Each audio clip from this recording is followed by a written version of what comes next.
আজ করে দেখাচ্ছি ঝিঙে পোস্ত। একদম অথেন্টিক রেসিপিতে রান্নাটা করে দেখাচ্ছি।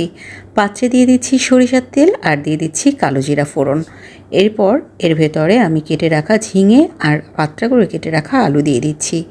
হলুদ দিয়ে দিচ্ছি অল্প করে আর দিয়ে দিচ্ছি স্বাদ মতো লবণ। সব কিছুকে একটু ভেজে নিচ্ছি। ঢেকে দিব যাতে করে ঝিঙে থেকে পানি ছাড়তে শুরু করে। অন্যদিকে একটা পেস্ট তৈরি করে নিচ্ছি। এখানে পোস্তদানা নিয়েছি, পানি দিয়ে ভিজিয়ে রেখেছিলাম, এতে করে বেটে নিতে সুবিধা হবে। কাঁচামরিচ দিয়ে দিচ্ছি যতটুকু ঝাল খাবো সেই অনুপাতেই। এখানে আমি 3টা দিয়েছি। কাঁচামরিচ আর পোস্তদানা মিহি করে বেটে নিচ্ছি। ভালো করে বেটে নেওয়া হয়ে গেছে। এবার ঝিঙের ভিতরে এই বাটা পোস্ত দিয়ে দিচ্ছি। খুব ভালো করে নেড়ে একটু ঢেকে দিব।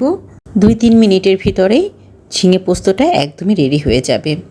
ঝিঙের সাথে চিংড়ি মাছ আমার ভালো লাগে, তাই আলাদা করে চিংড়ি ভাজি করে ঝিঙে ঝোল দিয়ে একটু কষিয়ে নিয়েছি। ঝিঙে পোস্তর অথেন্টিক রেসিপিতে কোনো মাছ ব্যবহার করা হয় না, তাই চিংড়ি মাছটা আমি আলাদা করে নিয়েছি। তবে আপনারা ইচ্ছে করলে প্রথমে যখন আলু আর ঝিঙে কষানো হচ্ছিল তখন চিংড়ি মাছটা দিয়ে রান্না করে নিতে পারেন।